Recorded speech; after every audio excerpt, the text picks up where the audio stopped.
Hi friends, வெயிலுக்கு எதம்மா வீட்டிலே மோர் நானே ரெடி பண்ணிட்டேன் ஃப்ரெண்ட்ஸ். இங்கே பார்த்தீங்களா, மல்லிக்கீரை, ஒரு பச்சை மிளகு இதெல்லாம் போட்டு உப்பெல்லாம் போட்டு தேவையான அளவு தண்ணியெல்லாம் ஊற்றி மோர் கலக்கி வச்சுருக்கேன் பார்த்துருங்க. இனி குடிக்கணும் ஃப்ரெண்ட்ஸ். வெளியில் பார்த்தீங்கன்னா ஒரே வெளியில் இறங்க முடியாது பார்த்துருங்க. அங்கே பார்த்தீங்கன்னா ஒரு பொரிச்ச வத்தெல்லாம் பொரிச்சு வச்சிருக்கேன்.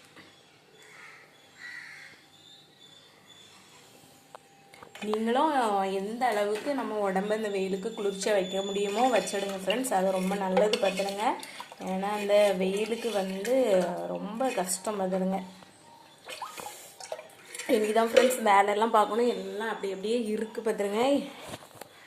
ஃபஸ்ட்டு இனி மோரை கலக்கிடுவான்னு கலக்கிட்டேன். இந்த வீடியோ உங்களுக்கு பிடிச்சிருந்தா என்னோடய சேனலை மறக்காமல் சப்ஸ்கிரைப் பண்ணி லைக் பண்ணுங்கள் ஃப்ரெண்ட்ஸ். யாருமே லைக் பண்ண மாட்டேங்கிங்க. லைக் பண்ணி உங்களோட சப்போர்ட்டை தாங்க.